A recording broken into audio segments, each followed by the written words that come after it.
Lukiskan indahnya Kau Tuhan, bagimu segala pujian dan kemuliaan. Ku tinggikan Engkau Tuhan, melebihi segalanya, lebih dalam ku menyembah, dalam roh dan kebenaran. Ku tinggikan Engkau Tuhan, melebihi segalanya, lebih dalam ku menyembah, dalam roh dan kebenaran selamanya.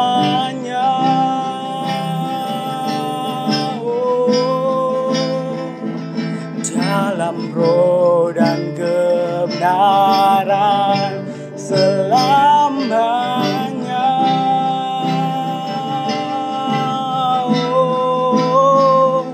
Dalam roh dan kebenaran selamanya.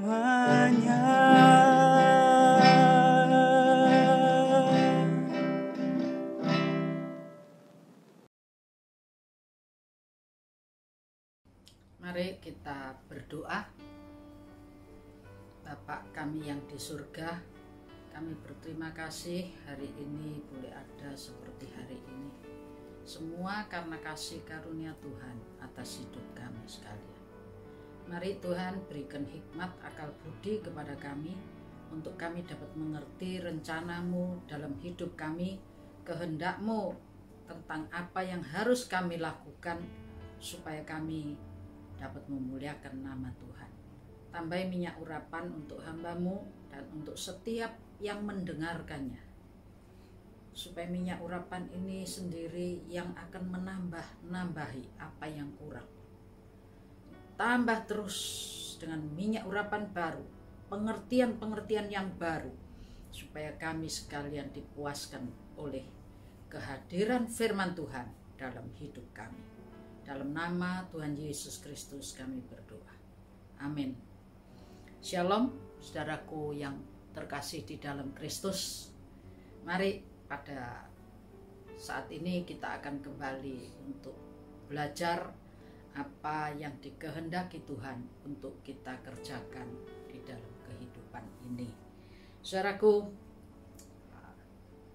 kita hidup di alam semesta ini. Banyak teori-teori yang berbicara tentang keberadaan alam ini asalnya gimana. Saudara, ada teori yang beken-beken itu berbicara tentang bahwa alam ini ada sejak awal tetap. Jadi sampai selama-lamanya akan tetap. Tidak pernah berubah, keadaan tetap. Itu salah seorang ilmuwan yang mengatakannya. Lalu ada teori lagi yang berbicara tentang bahwa alam ini berasal dari ledakan yang besar.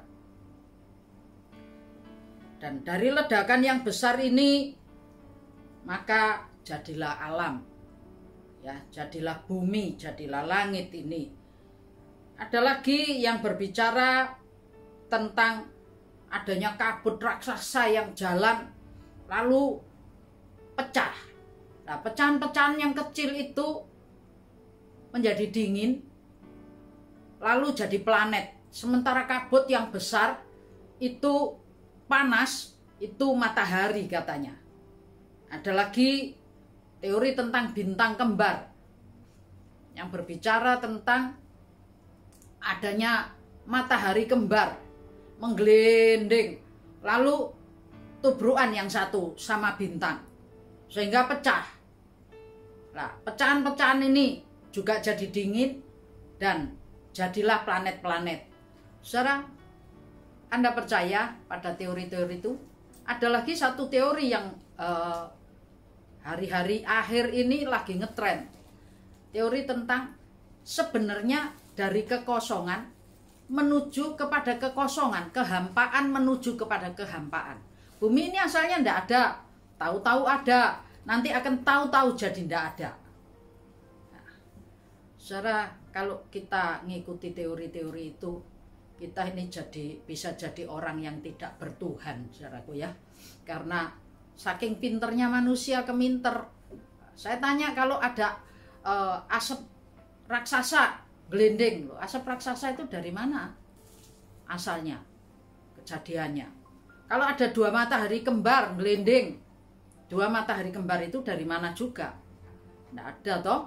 Jadi untuk itu, mari saudaraku, Allah tidak membiarkan umat manusia ini jadi sesat.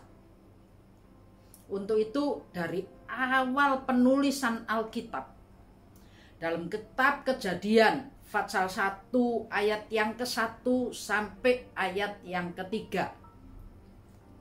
Pada mulanya Allah menciptakan langit dan bumi. Bumi belum berbentuk dan kosong. Gelap gulita menutupi samudranya, dan roh Allah melayang-layang di atas permukaan air. Ya, firmanlah Allah, inilah jadilah terang. Lalu terang itu jadi. Dan seterusnya dan seterusnya. Saudaraku, semua ciptaan dicipta karena Allah memerintahkannya. Itu diletakkan Allah pada awal penulisan Alkitab. Begitu Anda buka Alkitab, Anda akan berjumpa dengan pernyataan Allah bahwa bumi ini Dia yang mencipta. Demikian juga dalam Perjanjian Baru, saudaraku ya. Di PB, itu tadi di PL. Di PB ada diawali oleh 4 Injil. Injil pertama memang Matius, Markus, Lukas, dan Yohanes. Dalam Injil Matius menceritakan tentang Yesus adalah Raja. Di situ diawali dengan pembahasan mengenai silsilah Raja ini. Yang kedua, di Injil Markus, Yesus adalah pelayan. Itu sebabnya Markus juga diawali dengan awal pemberitaan Injil. Lukas, Yesus sebagai manusia, di situ diawali dengan sebuah pernyataan tentang fakta sejarah dan memberikan penerangan bahwa Injil atau firman Tuhan itu adalah berita kebenaran. Benar, saudaraku, fakta sejarah di bumi ini. Kadang-kadang Anda bingung juga ya, sejarah Indonesia aja Anda bingung. G30S, ada apa? Yang benar yang mana? Versi penulisan siapa yang nulis gitu. Tapi di situ justru di Injil Lukas ditegaskan, diceritakan sebuah pernyataan bahwa Injil firman Allah adalah fakta sejarah yang sebenar-benarnya. Dan yang ingin saya angkat masalahnya adalah Yohanes sebagai pemberitaan Yesus adalah anak Allah. Itu sebabnya dalam kitab Injil Yohanes ini, saudaraku ya, dituliskan tentang penciptaan lagi, saudaraku ya. Jadi 4 Injil ini kedudukannya sama pada awalnya. Ada 4 Injil, Matius, Markus, Lukas, Yohanes. Tapi karena Yohanes ini memberitakan tentang Yesus adalah anak Allah, maka di situ berita pertama dibuka dengan cerita penciptaan alam semesta ini. Mari kita baca dalam Injil Yohanes pasal 1 ayat 1 sampai 5. Pada mulanya adalah firman. Firman itu bersama-sama dengan Allah dan firman itu adalah Allah. Ia pada mulanya bersama-sama dengan Allah. Segala sesuatu dijadikan oleh Dia, dan tanpa Dia tidak ada suatu pun yang telah jadi dari segala yang telah dijadikan. Dalam Dia ada hidup, dan hidup itu adalah terang manusia. Terang itu bercahaya di dalam kegelapan, dan kegelapan itu tidak menguasainya. Amin. Betul, di Injil Yohanes diceritakan bahwa pada mulanya adalah firman. Dan firman itu bersama dengan Allah. Dan firman itu adalah Allah sendiri. Sementara dalam ayat yang lain dituliskan, Yesus Kristus adalah firman yang menjadi daging. Jadi oleh firman inilah maka dunia dan segala sesuatu dijadikan. Oleh firman inilah ya, segala sesuatu boleh ada. Tanpa Dia, tanpa firman, maka segala sesuatu jadi tidak ada. Saudaraku, baik dalam PL maupun dalam PB, di sini jelas memberikan pernyataan bahwa Allah menyatakan dirinya, memperkenalkan dirinya sebagai Allah yang mencipta langit, bumi, dan isinya dengan ucapannya. Terkecuali manusia. Dalam Kejadian itu kalau Anda lanjut baca, maka manusia ini dicipta bukan hanya dari perkataan, bukan hanya dari firman, tapi manusia ini dicipta dari tangan Allah. Kreasi manusia adalah kreasi tangan Allah, di mana manusia ini dibentuk oleh tangan Allah. Ingat, menjadi segambar dengan gambarnya. Tidak cukup cuma itu, saudaraku ya. Bahkan ditambahkan lagi, pada manusia ini dihembuskan nafas Allah. Jadi Anda dan saya, kejadian kita bukan kebetulan, bukan dari kosong menjadi kosong, bukan juga dari sesuatu yang lain, tapi yang jelas manusia dicipta oleh tangan Allah, menjadi segambar dengan gambarnya, dan di dalam hidup manusia ditiupkan nafas Allah. Bagaimana dengan manusia-manusia kedua, ketiga, dan selanjutnya? Ayat yang lain menuliskan, ketika ada di dalam kandungan ibu, kita pun didukung oleh tangan Allah. Kalau tidak, sudah keguguran, tidak jadi kita ini. Dan bukan hanya itu, tangan Allah sedang merenda kita ketika dalam kandungan. Dibentuknya kita sesuai dengan rencananya yang indah bagi setiap kita. Itu sebabnya setiap kita beda, punya talenta beda, punya kemampuan beda. Saudara, Tuhan yang menciptakan, Tuhan yang merenda kita sekalian.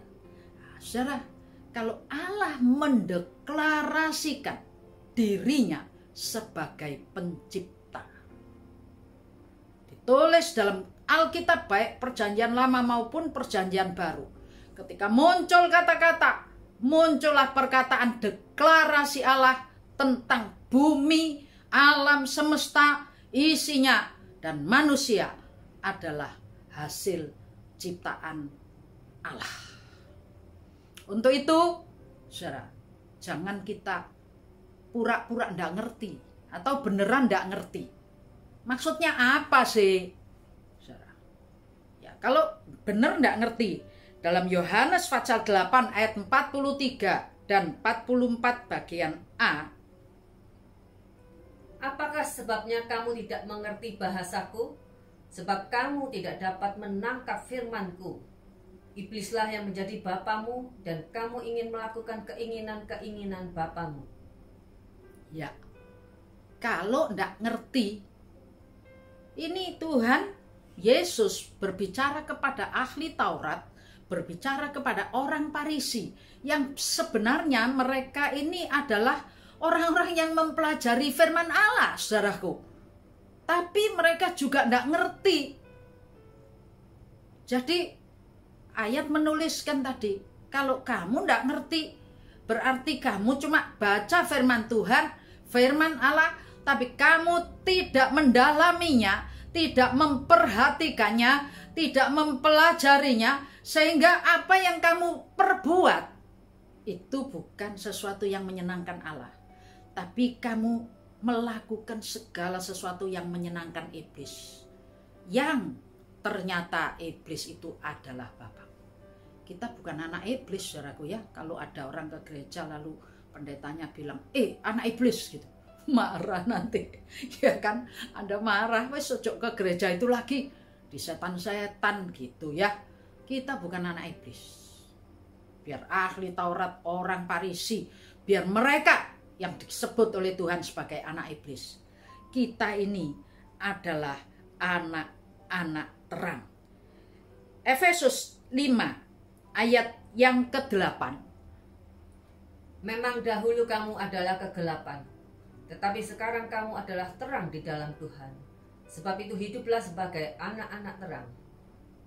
Ya, dulu kegelapan, dulu kita sekutunya yang namanya ahli Taurat, orang Farisi, mungkin bahkan kita ini ndak ngerti Taurat, ndak ngerti firman Allah. Kita anak-anak kegelapan.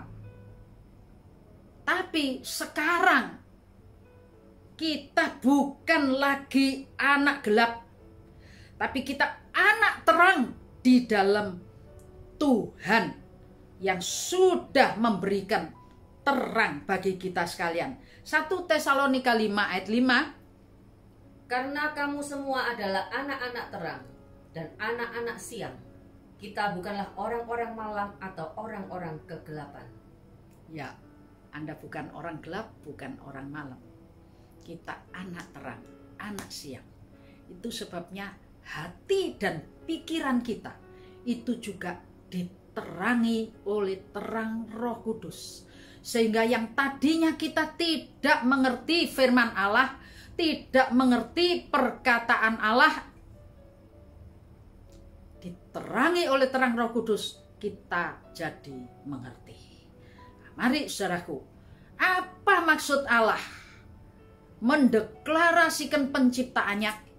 Memang karena dunia terlalu banyak teori. Yang buat teori itu lahirnya kapan? Ada yang dari abad 17, abad 13, ada yang abad 20. Saudaraku, lahir teori-teori yang saya sebutkan tadi. Bahkan masih banyak teori yang lain. Mereka itu siapa? Ya toh? Ada ya, saya nuliskan, masa bisa nyedok air laut dengan tangan?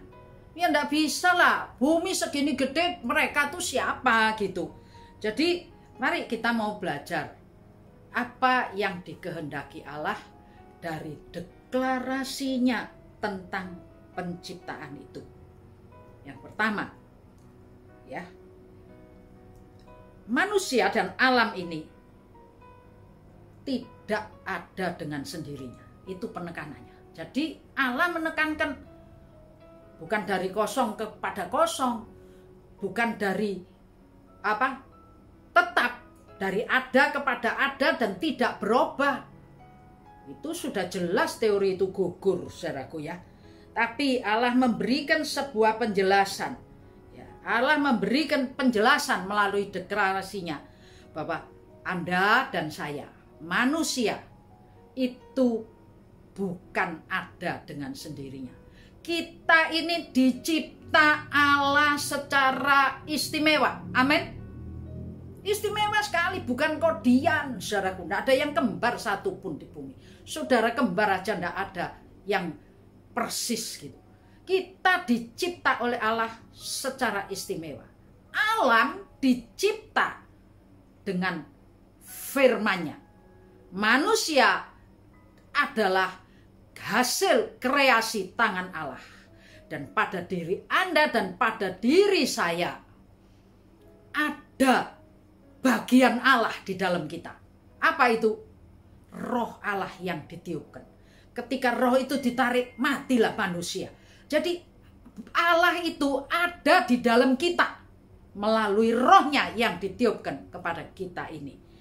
Jadi saudaraku, pernyataan ini membuat kita harusnya menjadi percaya. Ya, menjadi percaya. Kita sadar kita ada karena dibentuk, karena diciptakan oleh pencipta. Untuk itu dalam hati kita timbul iman, timbul sebuah kepercayaan. Dan ayat yang lain kitab Yakobus mengatakan kepercayaan itu kalau tidak disertai dengan tindakan, iman tanpa perbuatan mati. Itu sebabnya mari kita sikapi dengan sebuah tindakan iman yang benar. Bagaimana hidup Anda? Anda percaya Anda dicipta oleh Allah? Saya kira pasti semuanya amin. Nah, yang amin ini bukan sekedar percaya, tapi harus melangkah percaya kepada Tuhan pencipta. Harus punya sikap iman yang benar, saudaraku ya. Amsal 3 ayat yang ke-5. Percayalah kepada Tuhan dengan segenap hatimu, dan janganlah bersandar kepada pengertianmu sendiri. Jangan sandar pada pengertianmu sendiri. Percaya kepada Tuhan. Dalam Yesaya 40 ayat 21 sampai 26 itu coba dilihat. Tidakkah kamu tahu? Tidakkah kamu dengar? Tidakkah diberitahukan kepadamu dari mulanya? Tidakkah kamu mengerti dari sejak dasar bumi diletakkan? Dia yang bertahta di atas bulatan bumi yang penduduknya seperti belalang. Dia yang membentangkan langit seperti kain dan memasangnya seperti kemah kediaman. Dia yang membuat pembesar-pembesar menjadi tidak ada dan yang menjadikan hakim-hakim dunia sia-sia saja. Baru saja mereka ditanam, baru saja mereka ditaburkan. Baru saja cangkok mereka berakar di dalam tanah. Sudah juga ia meniup kepada mereka, sehingga mereka kering dan diterbangkan oleh badai seperti jerami. Dengan siapa hendak kamu samakan aku, seakan-akan aku seperti dia? Firman yang Maha Kudus. Arahkanlah matamu ke langit dan lihatlah. Siapa yang menciptakan semua bintang itu dan menyuruh segenap tentara mereka keluar sambil memanggil nama mereka sekaliannya? Satu pun tiada yang tak hadir, oleh sebab ia maha kuasa dan maha kuat. Saudaraku, luar biasa. Ini pernyataan tentang penciptaan dan memberikan sebuah pengertian kepada kita bahwa semua alam semesta ini tunduk dan taat kepada aturan, perintah dan ketetapannya. Bulan, bintang, dan semua tentara langit kalau dipanggil, tidak ada yang tidak datang. Siklus yang terjadi, bagaimana bumi mengitari matahari dan bagaimana planet-planet ini boleh berada posisinya, semuanya juga karena perintah Tuhan. Jadi, saudaraku, kalau semesta yang dicipta oleh karena firman-Nya saja begitu patuh dan taat, memperhatikan, mendengar, dan melakukan firman Tuhan, terlebih lagi kita manusia yang bukan dicipta hanya dengan ucapannya, tapi kita ini kreasi tangannya. Kita dicipta, bahkan dituliskan ketika dalam kandungan, itu bukan manusia pertama, saudaraku, manusia pertama dicipta. Semua kita keturunan Adam, ketika dalam kandungan, kita ini didukung oleh tangannya.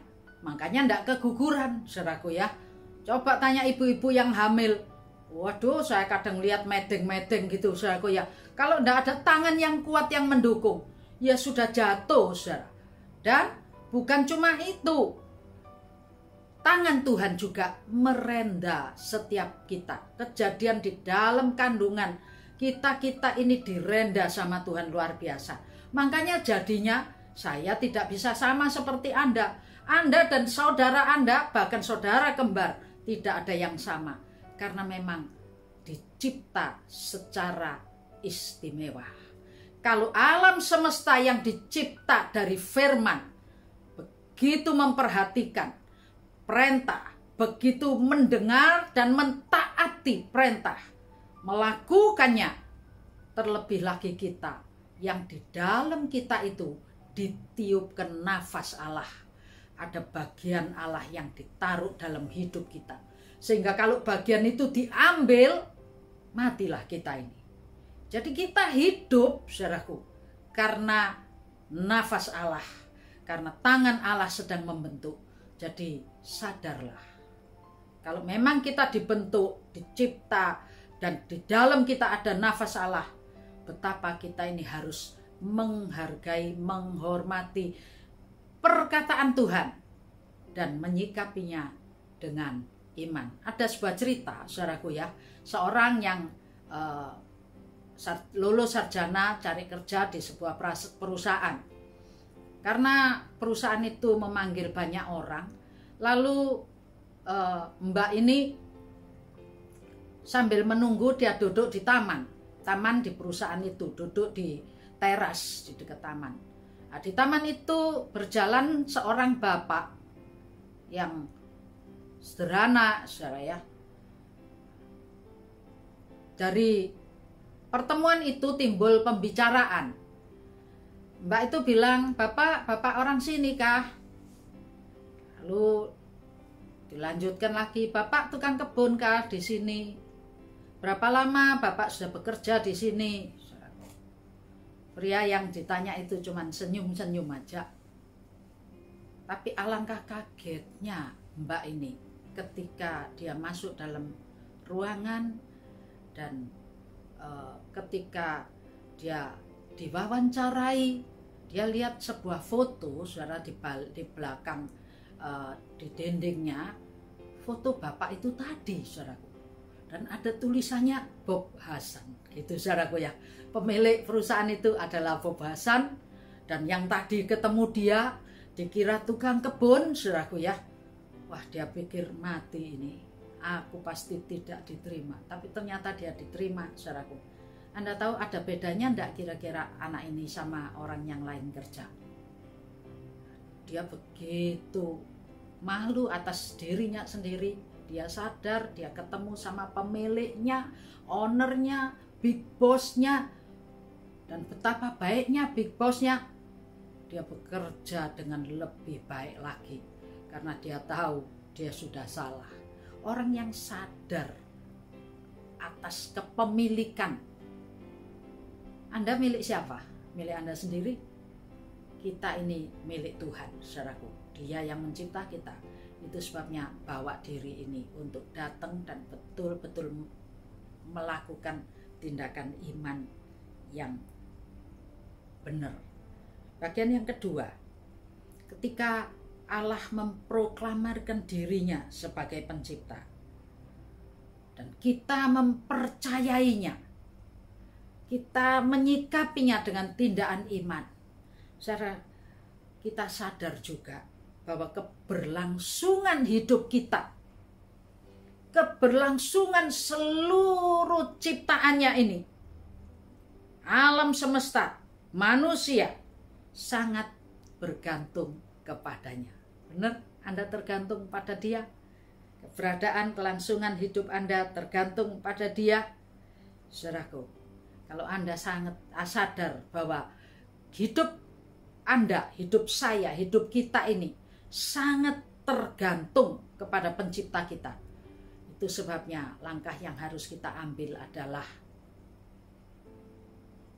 betapa kita harus membina hubungan yang baik dengan dia. Bagaimana supaya lewat hubungan ini kita memperoleh perkenanannya, diperkenan. Kita tetap terkonek. Tidak jalan sendiri, tidak jalan sendiri-sendiri, tapi kita terkoneksi dengan pencipta kita. Saudara, Honda memproduksi motor. Perusahaan Honda ada di Jepang. Tapi ketika motor Honda ini dipasarkan bahkan sampai Indonesia, saudaraku ya, pabrik yang di Jepang itu buat perwakilan di Indonesia. Mulai dari distributor yang masarkan, sampai pada penjual spare part, sampai pada workshop untuk service center. Anda pernah beli motor Honda. Ketika Anda beli, Anda dapat buku garansi. Anda dapat buku servis gratis dalam sekian waktu. Saya yakin Anda tidak menyia-nyiakan itu. Anda tidak bilang, aku tidak perlu Honda lagi, aku tidak perlu distributornya, aku tidak perlu lagi servis centernya. Karena ketika motor Anda, Honda Anda ada kerewelan, Anda pasti kembali cari apa? Cari service center. Dan ketika ada yang rusak, Anda pasti cari spare part asli. Kalau yang aspal, saudaraku, sebentar lagi jebol motor Anda. Di mana saja produk Honda ini ada, pasti pemilik produk ini terkoneksi dengan perwakilan daripada pabrik Honda. Itu sebabnya kita manusia, dimanapun kita ini berada, saudaraku, sebagai apapun kita hidup, kita tetap harus terkoneksi dengan pencipta kita. Kita tidak bisa melambai-lambai sendiri, lepas, tidak ada hubungan apa-apa. Tidak bisa. Itu sebabnya biarlah kita membina hubungan. Hubungan yang baik. Dalam Alkitab ada beberapa jenis hubungan. Ada, tentunya kalau dalam kaitannya ini, ada antara Allah dengan umat. Anda umat, dan Dia pencipta itu Allah kita. Kalau Anda umat, Anda harus beribadah kepada Dia. Ada bapak dan anak. Engkau anak Tuhan? Kita punya bapak yang baik. Dia memelihara kita. Dia menjagai kita. Dia memberkati kita. Bagaimana hidup Anda? Sudah sebagai anak yang baik kah? Tuan dan hamba. Anda hamba Tuhan. Anda pelayan Tuhan. Saudaraku, kerjakanlah pekerjaan-pekerjaan Tuhan dalam 3 kategori hubungan ini. Yang dituntut oleh Tuhan daripada kita adalah sikap hormat. Ya, sikap hormat. Maleakhi pasal 1 ayat 6 dan ayat 2a. Seorang anak menghormati bapaknya, dan seorang hamba menghormati tuannya. Jika aku ini bapa, di manakah hormat yang kepadaku itu? Jika aku ini tuan, di manakah takut yang kepadaku itu? Jika kamu tidak mendengarkan, dan jika kamu tidak memberi perhatian untuk menghormati namaku, firman Tuhan semesta alam, maka aku akan mengirimkan kutuk ke antaramu dan membuat berkat-berkatmu menjadi kutuk. Dan aku telah membuatnya menjadi kutuk sebab kamu tidak memperhatikan. Yang dituntut dalam hubungan ini adalah memperhatikan perkataannya, menghormati dia, dan takut kepadanya. Saudaraku, Saul adalah raja pertama yang dipilih oleh Tuhan melalui Samuel. Bisa dibilang majikannya Saul ini siapa sih? Ya Tuhan. Saul hambanya, walaupun posisinya jadi raja. Dalam 1 Samuel, tidak usah kita baca, ada 1 Samuel 15 ayat yang ke-30. Di situ diceritakan sebuah kejadian ketika Saul ini melalui Samuel, Tuhan perintahkan untuk perang melawan Raja Agag dan seluruh pasukannya, dan dipesan oleh Tuhan untuk membasmi semua jarahan. Apa yang terjadi? Saul tidak memperhatikan itu. Saul tidak mendengar itu. Dan Saul, saudaraku, mengambil yang gemuk-gemuk, yang tambun-tambun dibawa pulang. Ketika Samuel menegur dia, apa yang dijawab oleh Saul? Saul bilang, jangan negor aku di depan rakyatku banyak. Hormati aku di depan rakyatku, maka aku juga akan menghormatimu. Aku akan ikut kepadamu, akan beribadah kepadamu, kepada Allahmu dan Tuhanmu. Jadi Tuhannya Samuel bukan Tuhannya Saul. Tuhannya Samuel Tuhannya Samuel gitu. Kalau Samuel mau menghormati Saul, maka Saul akan beribadah kepada Tuhannya Samuel. Dia lupa siapa yang angkat dia jadi raja. Saudaraku, siapa Anda sekarang? Mungkin Anda adalah majikan dalam satu perusahaan. Mungkin Anda adalah tuan. Mungkin Anda, ya posisi apa saja Anda, profesi apa aja Anda. Anda harus tahu bahwa kita boleh ada hari ini seperti kita ada karena karunia Tuhan atas kita. Dia majikan kita, Dia Tuhan kita, Dia Bapak kita, Dia Allah kita yang berdaulat atas kita.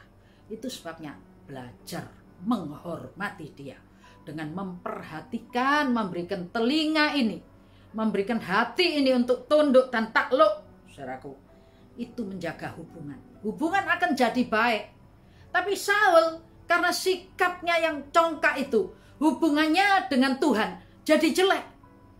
Diputus hari itu. Samuel bilang, sudah dirobek jubah raja itu daripadamu dan akan digantikan kepada orang lain. Saudara, mari itu cerminan bagi kita. Anda mau membina hubungan dengan baik? Kalau hari-hari yang lalu seringkali Anda melawan, seringkali Anda memberontak, seringkali Anda tidak taat, bahkan seperti Yunus Anda sembunyi. Berubah. Hidup kita tergantung pada kemurahannya. Dan hubungan yang lain adalah sahabat. Ya.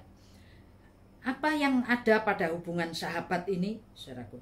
1 Yohanes 15 ayat 13 sampai 15. Tidak ada kasih yang lebih besar daripada kasih seorang yang memberikan nyawanya untuk sahabat-sahabatnya. Kamu adalah sahabatku, jikalau kamu berbuat apa yang kuperintahkan kepadamu. Aku tidak menyebut kamu lagi hamba, sebab hamba tidak tahu apa yang diperbuat oleh tuannya. Tetapi aku menyebut kamu sahabat, karena aku telah memberitahukan kepada kamu segala sesuatu yang telah kudengar dari Bapakku. Saudaraku, multi relationship, luar biasa Tuhan kita. Dia sebagai Bapa, Dia sebagai Tuhan, tapi Dia juga sebagai sahabat yang baik.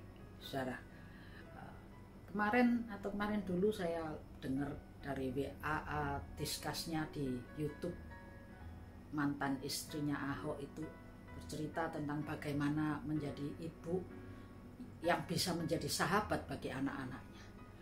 Bapak kita bukan cuma menjadi bapak, tapi dia menjadi sahabat bagi kita. Saudaraku, sahabat yang mengasihi kita, memberikan nyawanya ganti kita. Dan saudara, ada satu spesifik, karakter spesifik dari hubungan ini. Apa itu? Keterbukaan. Dia tidak nganggap lagi kita sebagai hamba, tapi dianggap kita sebagai sahabat, diangkat menjadi sahabat, di mana apa yang dikatakan Bapa itu juga diberitahukan kepada kita. Rahasia firman-Nya diungkap, dibukakan bagi kita. Kalau hari ini rahasia tentang deklarasi Allah sebagai pencipta dibukakan untuk Anda, biarlah pembukaan ini kita respon dengan positif bahwa kita harus punya sikap yang baik.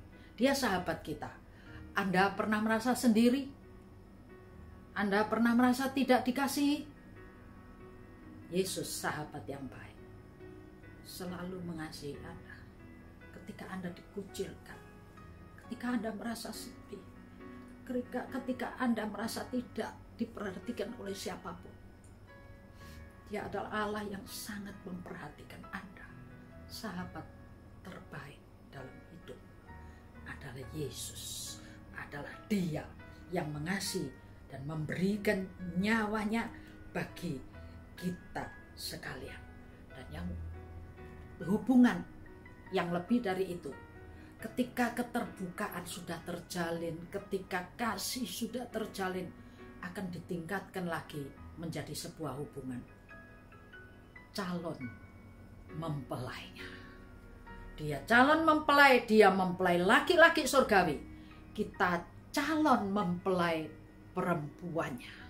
Hubungan antara mempelai laki-laki dan mempelai perempuan sebagai hubungan kekasih, jalinan kekasih, sebuah hubungan yang sangat dekat, ketergantungan, keterbukaan, bukan lagi dua, tapi akan segera menjadi satu.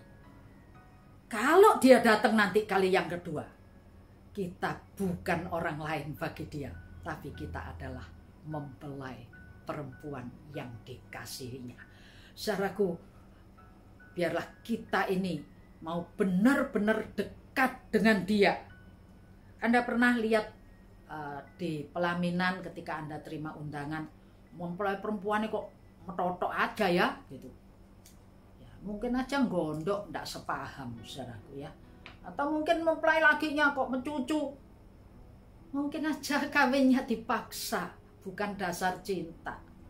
Tapi ini mempelai laki-laki dan mempelai perempuan yang di dalam Yesaya 62 ayat yang kelima dan Yesaya 61 ayat yang ke-10, di situ dikatakan baik mempelai laki-laki maupun mempelai perempuan, kedua-duanya bersukacita. Ketika dia datang nanti, saudaraku, semua kita sidang jemaat gereja akhir zaman itu diizinkan untuk menjemput dia. Kita adalah mempelai perempuannya, dia adalah mempelai laki-laki kita. Saudara, ada sukacita sekarang kalau Anda tahu Yesus segera datang. Ini tanda-tanda zaman. Hari-hari sekarang ini, wah, Anda lihat, masa Anda tahu kalau Yesus segera datang? Anda senang atau takut? Nanti jangan-jangan pas Yesus datang kita bersengut, saudaraku, karena tidak cocok hati. Mari persiapkan dirimu dengan sangat baik, karena ketika dia datang nanti, kita adalah mempelai perempuan yang sangat dikasihi. Kita bersukacita di dalam pertemuan kita dengan sang mempelai laki-laki. Yang ketiga, saudaraku, dalam seluruh penciptaan, semua yang diciptakan Allah bukan tidak ada makna. Allah mencipta kita secara istimewa dari tanah liat, dibentuk dengan tangan yang piawai, saudaraku, dan ditambah dengan nafasnya. Roh manusia adalah pelita Tuhan. Halo, roh manusia pelita Tuhan. Di mana kita berada, Tuhan bisa lihat kita ini seperti apa. Yunus sembunyi di dek kapal paling bawah, dikira Tuhan tidak lihat. Tuhan lihat, saudaraku. Anda jadi orang yang sembunyi. Mengapa sembunyi? Karena tidak hidup sesuai rencananya. Ketika Adam dan Hawa tidak melakukan pelanggaran, saudaraku, setiap hari ketika Allah masuk Taman Eden, mereka menyambut dengan sukacita. Hiduplah di dalam sesuai dengan rencananya. Menghidupi rencana Allah, maka Anda dan saya tidak akan sembunyi. Kita akan terus ada di hadapan hadirat Tuhan. Dan saudaraku, orang yang hidup di dalam hadirat Tuhan, orang yang tahu maksud Tuhan, orang itu akan hidup menurut rencana Tuhan. Orang yang hidup dalam rencana Tuhan, orang itu akan hidup di dalam hadirat Tuhan. 2 Korintus 11 ayat yang kedua. Sebab aku cemburu kepada kamu dengan cemburu ilahi, karena aku telah mempertunangkan kamu kepada satu laki-laki untuk membawa kamu sebagai perawan suci kepada Kristus. Ya, ini rencananya. Poinnya memang, saudara, tujuan akhir dari perencanaan semuanya adalah membawa kita kembali untuk menjadi sidang mempelai perempuannya. Rasul Paulus katakan, aku ini mempertunangkan kamu dengan laki-laki, yaitu Kristus, dan untuk mempertunangkan. Efesus 5 ayat 26 dan 27. Untuk menguduskannya sesudah ia menyucikannya dengan memandikannya dengan air dan firman, supaya dengan demikian ia menempatkan jemaat di hadapan dirinya dengan cemerlang, tanpa cacat atau kerut atau yang serupa itu, tetapi supaya jemaat kudus dan tidak bercelah. Ya, supaya apa? Kudus, tanpa cacat, tanpa celah. Ini rencananya. Kita yang sudah bopeng semua karena jatuh di dalam dosa lewat Adam yang terhasut oleh ular tua, saudara, untuk dijadikan tidak berkerut, tidak bernoda, tidak bercacat, tidak bercela. Wow, ada proses yang harus dijalani. Karena apa? Memang saudaraku, setiap kita punya rencana buat hidup kita sendiri. Tapi Allah juga punya rencana buat hidup kita. Anda mau ikut rencana Allah atau rencana diri sendiri? Ini rencana Allah, memulihkan keadaan Anda mulus, sehingga layak disejajarkan menjadi mempelai perempuannya. Yesaya 55 ayat yang ke-8 dan ayat yang ke-9. Di situ mengatakan bahwa rencana kita bukan rencana Tuhan. Sejauh langit dari bumi, itu jauhnya rencana Tuhan dari rencana kita. Jadi langit dan bumi sejajar, tidak pernah ketemu terus, saudaraku ya. Untuk mempertemukan harus ada penyesuaian. Untuk penyesuaian harus ada pengorbanan. Ada harga yang harus dibayar. Dia penjunan, kita tanah liat. Kita punya rencana, Tuhan punya rencana. Dan untuk rencana ini bisa terlaksana dari yang bopeng, dari yang berdosa, untuk bisa jadi mulus, baik, kudus, tidak bernoda, tidak bercela, maka harus ada proses pembentukan. Ya, proses pembentukan ini akan terus berlaku. Yeremia 18 ayat yang keempat, kita ini terus dikerjakan ya. Apabila bejana yang sedang dibuatnya dari tanah liat di tangannya itu rusak, maka tukang periuk itu mengerjakannya kembali menjadi bejana lain menurut apa yang baik pada pemandangannya. Apa jadinya? Yang baik pada pemandangannya. Kalau kita dalam proses bantah-bantah terus, mungkin hari ini bukan cuma 1-2 orang, semua orang sedang proses di pandemik ini, saudaraku ya.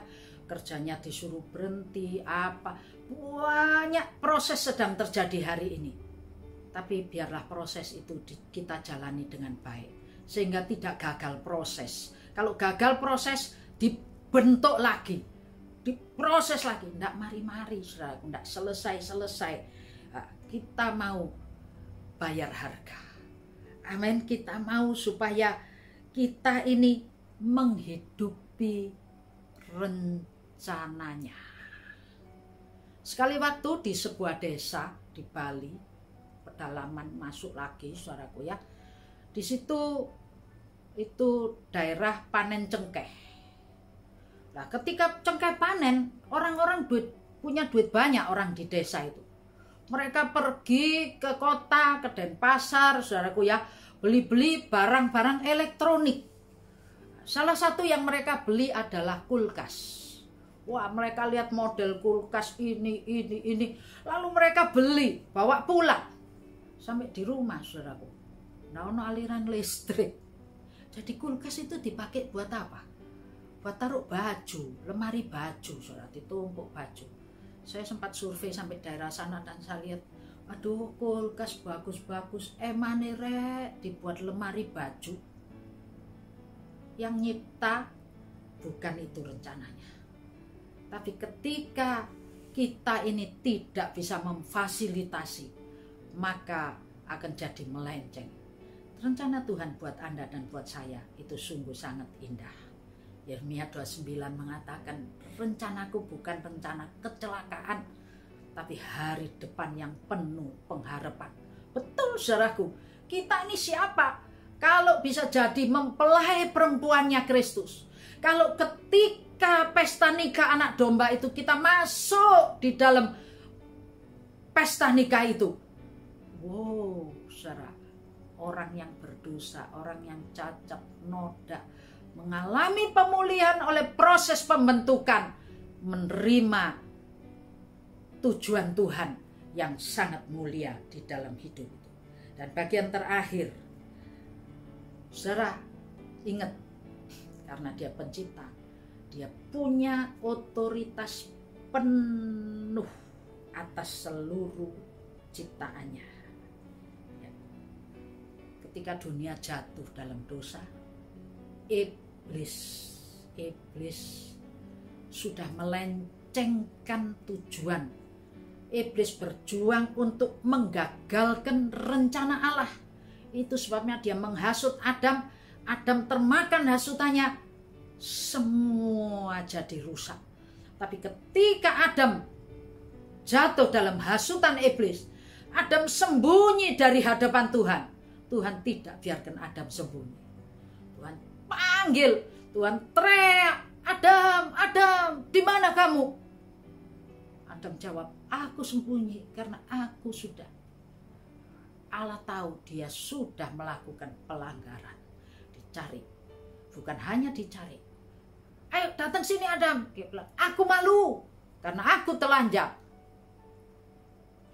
Ketelanjangannya ditutup dengan daun yang sebentar luruh.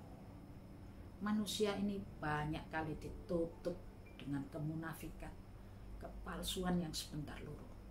Tapi Tuhan Allah memberikan pakaian yang lain, yaitu kulit binatang. Saudara, apa yang kita lakukan, kesalahan pelanggaran yang kita perbuat, saudara, Allah tidak mau kehilangan rencananya. Allah tidak membiarkan dirinya digagalkan oleh iblis. Tapi Allah akan dan sudah merebut kembali Anda dan saya yang jatuh dalam dosa, yang terhisap oleh dosanya Adam, jatuh oleh satu orang, semua ikut berdosa. Allah melalui Yesus Kristus, Adam akhir zaman, supaya oleh Kristus semua orang yang berdosa tapi yang percaya kepadanya, dia terhisap dalam manusia Kristus, bukan lagi manusia Adam. Itu sebabnya Injil sudah mematahkan kuasa maut. 2 Timotius 1 ayat yang ke-10.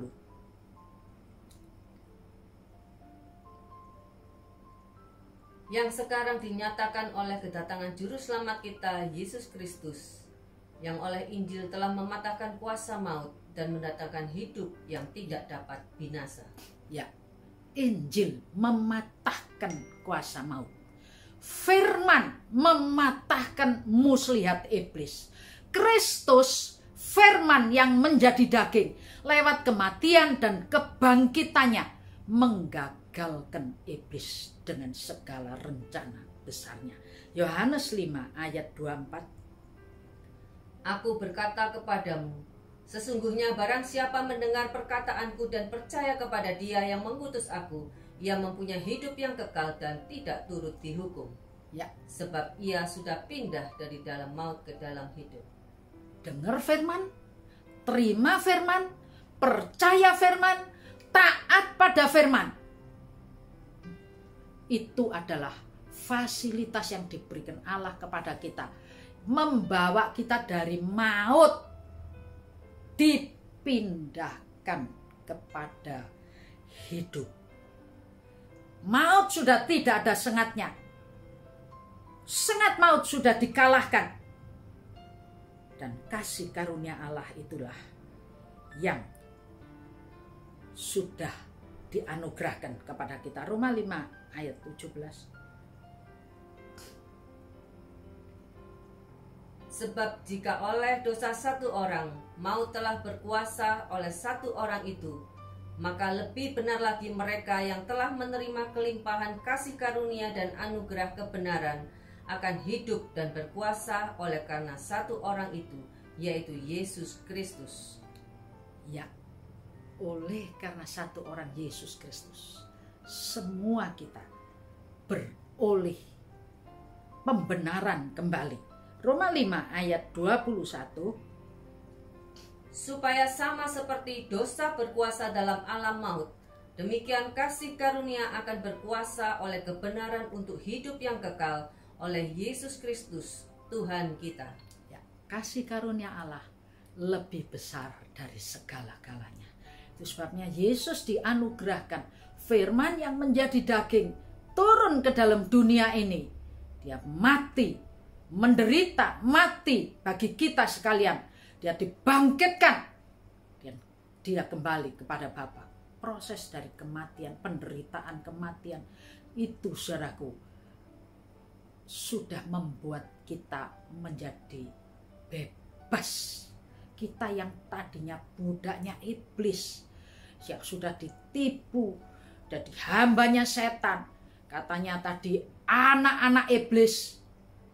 Kita oleh karena Yesus Kristus yang menang atas maut, merebut kita dari maut, dipindahkan kepada kehidupan yang kekal. Ingat, otoritas hidup kita ini ada pada tangan Allah. Dia yang berkuasa atas segala-galanya dalam hidup kita, dan dialah yang empunya segala-galanya ini. Saudaraku, mari dia memerdekakan kita sekalian, dan dia juga akan menolong kita sekalian lewat proses yang ada. Rencananya terjadi. Ayat penutup Maleakhi 4 ayat 1 dan ayat 2. Bahwa sesungguhnya hari itu datang, menyala seperti perapian, maka semua orang gegabah dan setiap orang yang berbuat fasik menjadi seperti jerami dan akan terbakar oleh hari yang datang itu. Firman Tuhan semesta alam, sampai tidak ditinggalkannya akar dan cabang mereka. Tetapi kamu yang takut akan namaku, bagimu akan terbit surya kebenaran dengan kesembuhan pada sayapnya. Kamu akan keluar dan berjingkrak-jingkrak seperti anak lembu lepas kandang. Ingat, hari Tuhan sudah dekat. Ini keadaan sekarang tanda-tanda kedatangannya. Jangan sembrono, jangan gegabah. Hidup dalam ibadah yang benar, dalam iman, tindakan iman yang benar. Dan di ayat yang kita baca tadi bicara bagaimana orang gegabah, bagaimana orang fasik, semuanya dipersiapkan jadi sama seperti jerami yang akan dibakar. Tapi orang yang menghargai Tuhan, orang yang takut akan Tuhan, orang yang tahu berbuat kebenaran, maka akan menerima upah yang luar biasa. Seperti surya kebenaran dengan kesembuhan di atas kita sekalian. Dan kita akan berjingkrak seperti lembu lepas kandang. Artinya kita akan bebas, kita bersuka cita, dan Tuhan memberikan pertolongan kepada kita sekalian. Mari kita berdoa. Terima kasih Tuhan buat segala sesuatu yang Tuhan izinkan terjadi. Pertolongan-Mu atas kami, membuka akal budi kami, membuat kami mengerti bahwa penciptaan punya makna. Hidup kami bergantung pada kemurahan-Mu. Tuhan punya rencana. Kami harus hidup dalam rencana Tuhan. Dan kami ini Tuhan, kalau hidup dalam rencana Tuhan, rencana-Mu sungguh indah, luar biasa dalam hidup ini. Dan Tuhan memberikan pertolongan-pertolongan yang indah bagi kami sekalian. Untuk di hari Tuhan, kami adalah jemaat Tuhan yang menyongsong kedatangan Tuhan dengan bersukacita, bersukaria, karena Engkau mempelai laki-laki dan kami mempelai perempuan surgawi. Tuhan berkati jemaat, berkati seluruh pendengar, setiap kami dengan berkat pengurapan yang lebih lagi, supaya kuasa Tuhan bekerja dan kami boleh menjadi pelaku firman Allah. Dilindungi Tuhan sebagai Bapa, kami sebagai anak, Tuhan sebagai Tuhan, dan kami sebagai hamba. Tuhan juga yang akan menolong kami sebagai sahabat yang baik bagi kami sekalian. Terima kasih Bapak, terima kasih. Berkat-Mu kiranya dicurahkan atas kami. Pertolongan-Mu dicurahkan atas kami. Percaya kuasa Tuhan yang luar biasa menyertai kami sekalian. Dalam nama Tuhan Yesus Kristus. Amin.